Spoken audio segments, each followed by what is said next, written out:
seja bem-vindo a mais uma edição do programa Alô Cidade. E hoje vamos conversar com ele, que é apresentador, que é radialista e apresentador de programas, membro das academias de oratória nacional e internacional e um dos mais renomados palestrantes do Brasil. Aqui conosco o professor Sérgio Sobreira, seja muito bem-vindo. Professor, como você vê o contexto político enfrentado pelo país? Primeiro, deixa eu agradecer a você pelo convite, a todos que estão nos vendo nesse momento, que eu sei que são milhares. O contexto político é o contexto que o brasileiro não merece. O melhor do Brasil é o nosso povo. E, infelizmente, como em todas as categorias, existem as ovelhas negras. Mas nunca na história do Brasil se viu tanta corrupção, se viu tanta lavagem de dinheiro e se viu tanto descaso com a população como agora. Eu fico a imaginar se o Brasil não tivesse órgãos como o Ministério Público e a Polícia Federal. A que ponto isso não estaria? Então nós temos que dar todo o crédito àqueles que querem realmente mudar o Brasil, dar uma dimensão ética, porque não é só internamente. A nossa visão lá fora está muito prejudicada. Quando se pensa em Brasil, ou quando se pensava em Brasil, se pensava em samba, carnaval e praia. Hoje se pensa em corrupção, ladruagem, descaso, desvio de dinheiro, desvio de verbas. E o que nos preocupa é que são pouquíssimas as pessoas de boas intenções que estão no Congresso Nacional. Pouquíssimas. Você vê que no Lava Jato, nessa operação, praticamente 70% do Congresso Nacional está envolvido.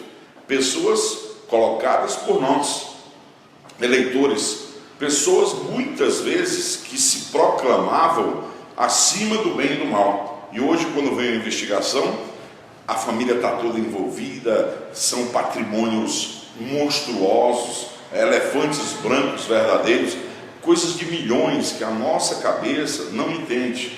E você sabe, 80% do povo acorda às 4h30 da manhã, pega 2 transportes, tem um salário de R$880 por mês para criar a sua família e com dignidade consegue criar. Mas infelizmente o povo que está lá, que nós colocamos, não condiz com a realidade do povo brasileiro. Professor, nas suas palestras você conta muitas histórias com o objetivo de persuadir as pessoas para o bem-estar de suas cidades. Que lição poderíamos aplicar em Santa Quitéria? Em Santa Quitéria, principalmente, a mudança, a inovação, a transformação. A palavra já diz tudo, né? Transformar as minhas ações. Hoje não tem mais espaço para amadores no que se diz respeito à política. E o povo precisa acompanhar. Não existe corrupto se não existir um corruptor. Eu não posso vender o meu voto por centelhas, 200 tijolos, uma armação de óculos. Eu não posso vender o meu voto por nada, por quantia nenhuma, porque senão eu estou vendendo o meu maior direito de cidadania. Eu só posso cobrar de alguém se o meu voto foi livre, espontâneo, democrático e autêntico. Existem 2 órgãos, 2 instrumentos democráticos do mundo, os 2 maiores. A fila, pode ver que todo mundo cumpre, e o voto. Dentro disso está a minha prática de ser cidadão, o direito de ir e vir, o direito de escolher. Eu passo várias vezes por Santa Quitéria, e essa cidade parece que estagnou, essa cidade parece que estacionou, a cidade não muda. Nós observamos não mais o brilho nos olhos do povo de Santa Quitéria. O povo está com medo, o povo está cismado, o povo está assustado, e precisa se vem uma nova liderança. Agora, não uma liderança apenas de dizer que eu quero mudar, uma liderança que tenha um trabalho prestado, uma liderança que tenha já empregos gerados, uma liderança que a cidade conhece, que ao chegar lá, ele também vai realizar um bom trabalho, como vem realizando já muitas vezes no município de Santa Quitéria. É territorialmente o maior município do estado do Ceará, então precisa ter um olhar de pessoa de visão do futuro. É sempre o que eu prego na minha palestra. Eu prego na minha palestra motivação, eu prego na minha palestra ação e vontade de realizar. Então são essas 3 palavras que eu aplico da minha palestra para o município de Santa Quitéria. Professor, e a falta de ação dos políticos pode ser considerado motivo do descrédito da política por parte dos cidadãos? Se fosse só a falta de ação, não seria tão mal. Além da falta de ação, há o roubo, há a lavagem, há o desvio, há a corrupção. Imagina você, estamos em 2016, a seca ela existe desde que o mundo é mundo. E nós, por corrupção desses políticos, ficamos à mercê de um carro-pipa, de um poço que é cavado lá, rezando para que Deus possa mandar chuva. Deus não faz por nós aquilo que nós podemos fazer. Então nós precisamos de ações imediatas, nós precisamos de geração de emprego e renda, e o político, além de não agir, ele se locompleta, ele desvia, ele superfatura, ele cria empresas laranjas para que ele possa tomar o benefício. Quando você vai fazer uma licitação de uma obra de 1 milhão, de 2 milhões de reais, para quem não é correto, o olho chega brilha, o ouvido chega pulsa quando ele fala em cifras. E para ele, para esse tipo de político, infelizmente, o povo só serve no dia da eleição.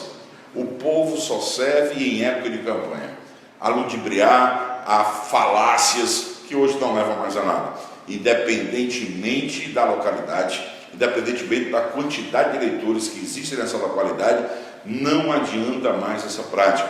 O mundo está globalizado. Tem TV em todas as casas, tem internet em praticamente em todas as cidades do Brasil. E o que se faz hoje em Nova York agora, on time, você fica sabendo em qualquer lugar do mundo. Então a cabeça está sendo aberta. E outra contribuição, as universidades que antigamente era uma dificuldade muito grande quem trabalhava e morava no interior fazer um curso superior, hoje não. Abriu a cabeça de muitos jovens. Eles têm uma noção filosófica, antropológica e sociológica que vem a ser a palavra política. E a democracia já diz tudo.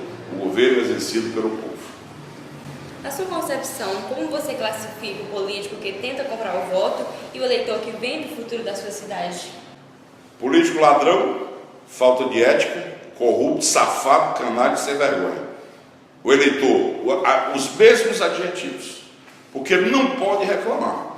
Quem contrata para uma empresa alguém que não serve, muitas vezes o culpado não é do contratado, foi de quem contratou, principalmente sabendo, porque ninguém é enganado. Ele chegou aqui e me enganou. Qual o passado dessa pessoa? Estude o que o seu candidato fez, qual é a trajetória dele, qual é o histórico.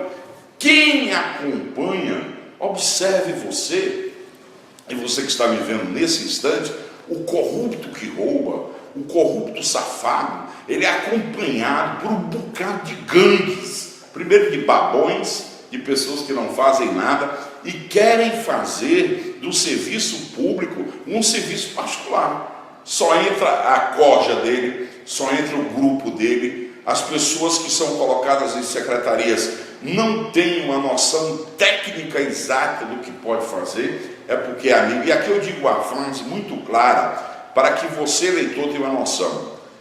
Todo político correto, ele tem que ter na cabeça: eu tenho que demitir os meus amigos e contratar os competentes. E se eu tiver um amigo competente, melhor. Os meus amigos eu deixo em casa, vou comer um churrasco com ele e tudo. Agora, se ele não for competente, o que é que ele tem que fazer? Principalmente uma versação do dinheiro público. O dinheiro não é da prefeitura, o dinheiro é do povo. Quem elegeu o prefeito, o vereador, o deputado, o presidente, o senador, foi o povo. E esse cliente está sendo extremamente maltratado. Então aqui eu faço um apelo a você, eleitor: não venda o seu voto, ouça as propostas, quem tem um plano de governo bem elaborado, quem foi lhe visitar, veja o passado dessa pessoa, veja o histórico e principalmente uma visão do futuro. É claro que uma cidade como Santa Quitéria, ela não pode mudar de um dia para o outro, tudo tem que ser planejado, tudo tem que ter um sistema. Todas as medidas precisam passar também pelo anseio popular, ouvir a população através de fóruns de debates, o que é que a população quer. Muitas vezes você vai fazer uma obra que não beneficia aquela comunidade, é apenas uma obra eleitoreira, ou a placa que se coloca ali em véspera de eleição. Então, existe um político corrupto porque o eleitor vendeu o seu voto, então ele também é tão mazelar, é tão doente quanto esse político. Então vamos acabar. A Polícia Federal está dando um exemplo, o Ministério Público está dando um exemplo. O Brasil não aguenta mais essa prática de toma lá da cá, de paternalismo, de uma política falsa e de apenas eu te pago, você vota em mim e você não me cobra mais nada. Bom, gostaríamos de agradecer pela sua presença aqui no nosso programa e queremos pedir que você deixe esse valor para os nossos telespectadores. Obrigado a você, obrigado pela oportunidade. Dentro de tudo aquilo que nós conversamos aqui, antes de você votar, coloque a mão na sua consciência. Faça uma análise, porque o seu voto, embora seja um único voto, tem uma importância gigantesca para todo o Brasil. Porque você é cidadão, você tem CPF, você tem identidade. E acima de tudo precisa ter ética. As eleições estão chegando, escolha dentro da sua cabeça uma liderança jovem, uma pessoa que possa transformar, independentemente de partido.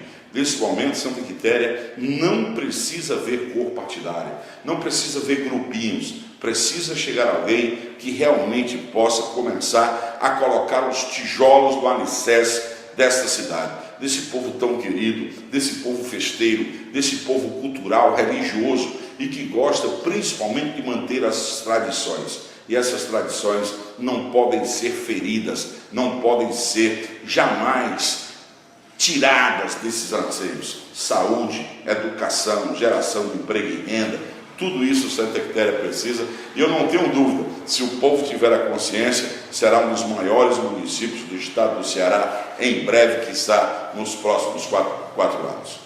Bom, e por aqui finalizamos mais uma edição do programa Alô Cidade. Queremos agradecer pela sua audiência e pedir que enviem sugestões de temas e entrevistados para conversarmos no link abaixo. Obrigada pela sua audiência, um abraço e até a próxima.